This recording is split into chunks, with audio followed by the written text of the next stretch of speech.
ఇది బట్టి విక్రమార్క గారు చారిత్రాత్మకంగా నిర్ణయం తీసుకున్నది కాంగ్రెస్ పార్టీ.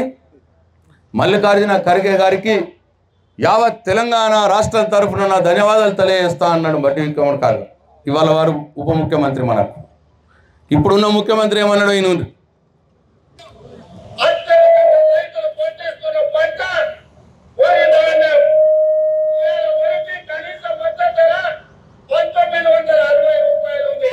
పాతది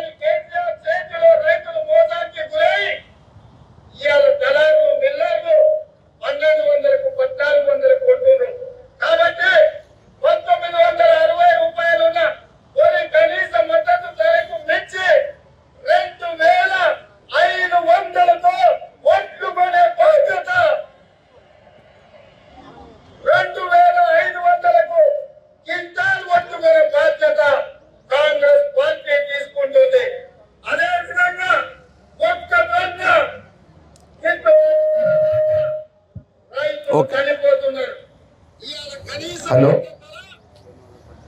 ఏమంటున్నాడు ఆయన? కేసీఆర్ జమాన్లనట రైతులు మోసపోయిర్రట. 1200లకు అమ్ముకున్నామట. మనం వడ్లు అమ్ముకున్నామా? 1200లకు అమ్మిన రైతు ఒక్కరు నాకు చూపి ఎవరినన్నా అట్లా మోసం చేసి మాటలు. ఇవాళ 1960 ఉన్నది, 2500 ఇస్తా నేను అన్న మాట మాట్లాడండి. ఏది మరి?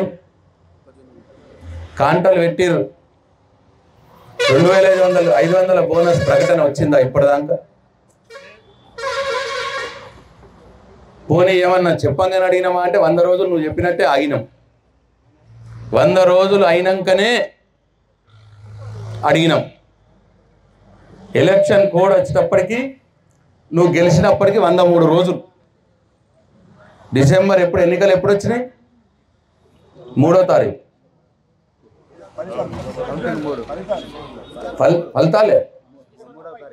ఫలితాలు 3వ తారీఖు వచ్చినాయి. ఎలక్షన్ కోడ్ 17వ తారీఖు 16వ తారీఖు నాడు వచ్చింది. అంటే 103 రోజులు అయిపోయింది అప్పటికే, కోడ్ కంటే మొదలే. ఇవాళ మళ్ళీ ఒకసారి ఈ వీడియోలన్నీ కూడా మీ ఫోన్లలో పంపిస్తాం. మీరు ప్రతి రైతుకు చూపెట్టాల్సిన బాధ్యత మీ మీద ఉన్నది. ఇంత మోసం చేసిండ్రు. మళ్ళా ఇప్పుడు ఎలక్షన్ల తర్వాత ఇస్తాం, వానాకాలం పంటకాడికి వెళ్ళి ఇస్తామని అంటాడు ఇంకో మంత్రి. మళ్ళా రెండోసారి మోసం చేయగలిగే. వానాకాలం నుంచి ఇస్తాం, ఈసారి మాత్రం ఓట్లు వేయండి అంటున్నారు పార్లమెంట్ ఎలక్షన్లలో కాంగ్రెస్కి. వేద్దామా కాంగ్రెస్ ఓట్లు? వేద్దామా? వద్దు అంటే చేయలేపుర్రి. చెప్తామా మరి అందరికి? మనం చెప్పాలి. రెండోసారి మోసపోవడం మాత్రం ఖాయం. ఇప్పటికి ఒకసారి మోసపోయినాం. ఈ ఓట్లు ఎత్తిమంటే ఆయనతో ఏడిగా అయిపోయి వల్ల ఇవాళ పచ్చడి పంటలు ఎండిపోయే పరిస్థితికి మీరు తీసుకొచ్చినారు. ఏ రైతే పంటలు ఎండిపోయి బాధపడుతున్నాడో ఆ రైతుకు ఆ ఎండిపోయిన పంటలకు సంబంధించి ప్రతి ఎకరానికి 25,000 రూపాయలు నష్టపరిహారం ఇవ్వాలా అని చెప్పి మీ చప్పట్ల మధ్యలో ఈ ప్రభుత్వాన్ని డిమాండ్ చేస్తా ఉన్నాను.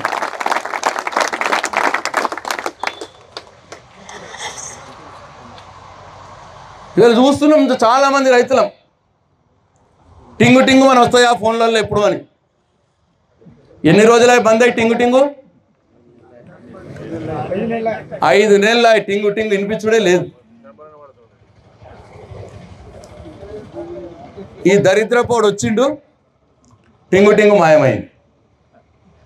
అయిందా లేదా? ఆయనతో ఎలక్షన్లు ఉన్నాయని మళ్ళీ ఏడగొడతారో. ఇంతకుముందు మా రామన్నపేట మోహన్ రెడ్డి చెప్పినట్టు ఊర్లలో పోతే ట్రాక్టర్లు అడ్డం పెట్టి ఏడాపుతారో అన్న భయంతో ఏదో అటు ఇటు తనలాడి 4 నెలలు పొడుగుతా తనలాడితే 4 ఎకరాలకు ఇచ్చింది. 4 నెలలు తనలాడితే పైసలు లేక కాదు, రైతులకు ఇచ్చే మనసు లేక తన తోటి మంత్రులు కాంట్రాక్టర్లకు బిల్స్ ఇచ్చి 7,000 కోట్ల రూపాయలు పెట్టిపోయినాం మనం ఎలక్షన్లలో అంతకుముందు. అవి ఇద్దాం అంటేనే ఆపిర్రీలు. ఎలక్షన్ల కంటే మొదలు 7,000 కోట్లు ఇద్దామంటే ఆపి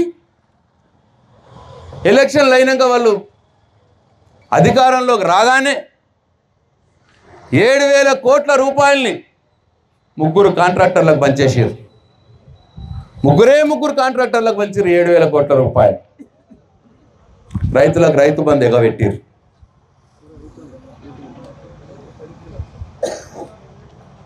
ఇయ్యకపోతే ఏమవుతుంది అంటే కొందరు మంత్రులు అన్నారట ఆయనతో, నేను ఇచ్చినట్టన్నా నువ్వు యాక్షన్ చేయకపోతే మా ఈపులు వలుగుతాయి ఊర్లలోకి పోతే, మొత్తం ఇవ్వకపోతే కానీ కొంతమంది కన్నా ఇచ్చినట్టు యాక్షన్ చెయ్యు అంటే యాక్షన్ మొదలుపెట్టిర్రు. ఇక నటన. ఇక రుణమాఫీది అయితే రుణమాఫీది కేసీఆర్ 1,00,000 రూపాయలు రుణమాఫీ చేసి ఓట్లన్నీ ఆయనకే వస్తాయి అనుకుంటున్నాడు. నేనేమంటున్నా అంటే 1,00,000 రూపాయలు రుణమాఫీ అయిన వాళ్ళు చేసుకోండి, మళ్ళీ పోయి 2 లక్షల బాకీ చేసుకొని రండి, నేను డిసెంబర్ 9కి రాగానే 2 లక్షల రూపాయలు మాఫీ చేస్తా అన్నాడు. మన దాంట్లో నమ్మినాం. ఓ 50% సగం శాతం మంది నమ్మినాం మనం. ఈ కేసీఆర్ చేసేది కానీ వీడు ఇంకా 2 లక్షలు అంటున్నాడు కదా అని నమ్మినాం. ఏమన్నాడు ఈ నుండి ఆయన మాటల్లో,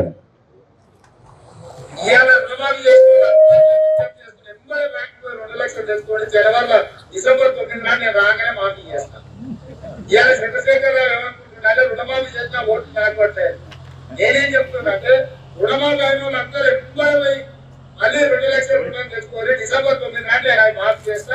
కాబట్టి రైతులందరికీ నేను విజ్ఞప్తి చేస్తున్నాను, ఎంబడి బ్యాంకు పోయి లోన్లు తెచ్చుకోవాలి, వచ్చిన ఎంబడే నేను రుణమాఫీ చేస్తాను.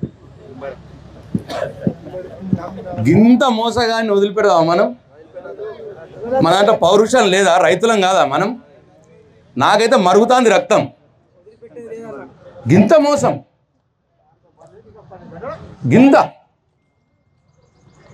ఇంత మోసం చేసి మళ్ళా ఇప్పుడు అంటాడు తుమ్మల నాగేశ్వరరావు ఆయన మా నాన్న దోస్తే. కానీ ఏం చేస్తాం, ఆయన కూడా మోసగాడు అయిపోయింది. ఎన్నికలు అయినాక మేమంతా రెడీ చేసి పెట్టుకున్నాడట ఆయన. ఎన్నికలు కాగానే మళ్ళీ చేస్తాడట 2 లక్షల రుణమాఫీ. అంటే మళ్ళీ ఇంకోసారి మోసం చేయగలిగి రెడీ అన్నట్టు. నేను అందుకే రైతన్నలారా మీకు దండం పెట్టి చెప్తా ఉన్నా, ఒక్కసారి మోసపోయినాం, దేవుళ్ళలాంటి కేసీఆర్ని పోగొట్టుకున్నాం. 10 సంవత్సరాల క్రితం ఎట్లా ఉండే వ్యవసాయం, కేసీఆర్ వచ్చినాక ఎట్లా అయింది వ్యవసాయం? ఇగో పెద్ద మనుషుల్ని చెప్తే ఇలా అడిగితే చెప్తారు.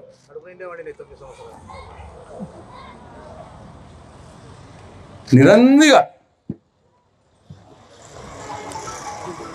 రైతు బంధు టింగ్ టింగ్ టింగ్ అని డబ్బులు వాడే, వాటిలో అమ్మినాయి బ్యాంకులలో డబ్బులు వాడుడే, ఎవ్వడికో రూపాయి లంచం లేదు, ట్రాన్స్ఫార్మర్ కాలు లేదు, తేండ్రి మామ తేండ్రి జమయేరి లేదు. అప్పుడు ట్రాన్స్ఫార్మర్ కాలంగానే ఏముండే అన్న, జమయేంద్రి మనిషికి.